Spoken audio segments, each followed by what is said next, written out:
ناظرین گرامی السلام علیکم ورحمۃ اللہ وبرکاتہ۔ میں ہوں آپ کا میزبان انصار عزیز ندوی اور آپ اس وقت سیدھی بات چینل کے خصوصی پروگرام ذکر میرے حبیب کا صلی اللہ علیہ وسلم دیکھ رہے ہیں۔ ناظرین گرامی الحمدللہ آج ہم ذکر میرے حبیب کا پروگرام کی 158ویں قسط پیش کریں گے۔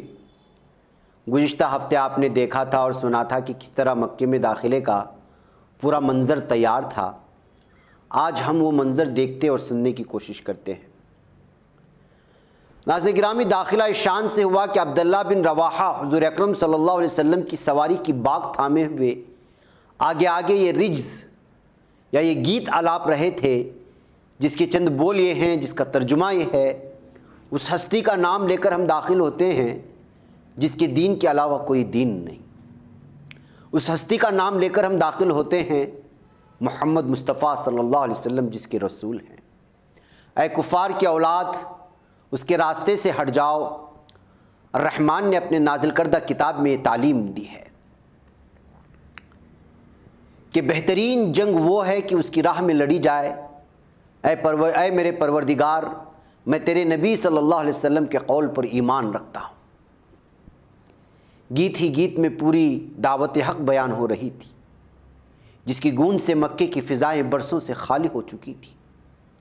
اس میں جہاد کا رجز شامل تھا، اس میں رحمان کی اسی پیارے نام کی پکار ہو رہی تھی جس سے قریش کو چڑ تھی، اس میں محمد مصطفیٰ صلی اللہ علیہ وسلم کی رسالت کا اعلان ہو رہا تھا۔ اسلام دشمن طاقت کو پرمعنی انداز سے کہا جا رہا تھا کہ اس رسول صلی اللہ علیہ وسلم کے راستے سے ہٹ جاؤ، مزاحمت چھوڑ دو۔ آج کوئی نہ تھا جو مکے میں رکاوٹ ڈال سکے۔ معاہدے نے ہاتھوں اور زبانوں کو باندھ رکھا تھا۔ حضور اکرم صلی اللہ علیہ وسلم نے داخلے کے وقت جماعت کا حکم دیا کہ خوب مونڈے کھول کر اور سینہ تان کر چلو اور پھیل پھیل کر طواف کرو، تاکہ اس پروپیگنڈے کی تردید ہو جائے کہ مہاجرین کی حالت بھوک اور بخار نے پتلی کر رکھی ہے۔ اس وقت دشمنوں کو مرعوب کرنا ضروری تھا۔ حضور اکرم صلی اللہ علیہ وسلم نے کیا خوب فرمایا کہ خدا کی رحمت ہو اس شخص پر جو آج کفار کے سامنے قوت کا اظہار کرے۔ اسی مصلحت سے آپ اس استلام میں رکن یمانی سے استلام میں رکن اسود تک نرم چال چلتے اور اس حصے میں دیکھنے والا مجمع موجھل ہو جاتا، پھر بعد کے دور میں ہلکی دوڑ لگاتے اور یہی حصہ مجمع کے سامنے تھا۔ معلوم ہوا کہ مخالف حلقوں میں علمبرداران اسلام کی کمزوری خواہ وہ جسمانی ہو کہ چرچوں کا رکنا اور ان پر قوت و شوکت کے مظاہرے سے رعب ڈالنا اسلامی سیاست کی ایک اہم حکمت عملی ہے۔ اتنی اہم حکمت ہے کہ عین حرم میں اور عین دوران طواف میں بھی اس کو ملحوظ رکھا گیا۔ یہ مظاہرہ قوت کبر و غرور کی تعریف میں نہیں لایا جا سکتا، بلکہ عین کار ثواب ہے۔ ایسے موقع پر اگر فروتنی اور انکسار دکھلایا جائے تو بالکل الٹا پڑے۔ ان چھوٹے چھوٹے امور سے شہادت ملتی ہے کہ حضور اکرم صلی اللہ علیہ وسلم وقت کے سیاسی تقاضوں پر کتنی گہری نظر رکھتے تھے، ان کو پورا کرنے کا کتنا اہتمام کرتے تھے۔ آخر یہ سیاست ذاتی جاہ کے لیے نہ تھی، خدائی نظام عدل کی سربلندی کے لیے تھی۔ اس لیے سراسر دین تھی اور اس کا ہر اقدام ایک عبادت تھا۔ غور کیجئے کہ نظام حق کے داعیوں کو اس جماعت کو جب مکے کا مجمع دیکھ رہا ہوگا تو مردوں، عورتوں اور بچوں پر کیسے کیسے اثرات پڑ رہے ہوں گے۔ خیال آتے ہوں گے کہ اسی دین کی فصل ہے جس نے مکے سے آغاز کیا تھا اور پھر غار حرا، خانہ ارقم، شعب ابی طالب اور الندوہ اور غار ثور کے تاریخی مقامات ان کے سامنے سر اٹھا اٹھا کر کہتے ہوں گے کہ دیکھو نیکی کی یہ طاقت کتنی عظیم ہے اور تم اس کے مقابلے میں کتنے فروتر ہو کے رہ گئے ہو۔ مکے کی گلیوں کے ذرے تڑپ کے اٹھے ہوں گے اور ان لوگوں سے کہتے ہوں گے کہ وہ صبر کیش لوگ ہیں جن کو تم نے بغیر کسی جرم کے کئی سال تک دکھ دیے تھے۔ دیکھو کہ آج وہ کہاں سے کہاں پہنچ گئے۔ کتنے ہی کانٹوں نے سر اٹھا کر کہا ہوگا کہ تم نے ہماری نوکوں سے ان جسموں کو اذیت دی تھی۔ پھر کہیں سے حضرت ابو ذر رضی اللہ تعالیٰ عنہ کی کلمے کی وہ پہلی پکار کعبے سے گونجنے لگی ہوگی جس پر ہنگامہ مچ گیا تھا۔ کہیں سے حضرت بلال رضی اللہ تعالیٰ عنہ کی احد احد کی صدائیں بلند ہونے لگی ہوں گی جو تپتی ریت کے بستر پر پڑھ کر دل سے اٹھتی تھی۔ دارالندوہ چیخنے لگا ہوگا کہ تم لوگوں نے جس کے قتل کی سازشیں کی تھی اس کا پیغام گوشے گوشے میں تبدیلی لا رہا ہے۔ 13 برس کی تاریخ ہر چہار جانب سے امڑ پڑی ہوگی اور پھر بدر اور احد میں کام آنے والوں کی یادیں خونے پیراہن سجائے نمودار ہوئی ہوں گی، اور ان کی روحوں سے صدا اٹھی ہوگی کہ تم بھی جاگو، تم بھی بدلو، تم بھی آگے بڑھو اور اس سیل رواں میں شامل ہو جاؤ۔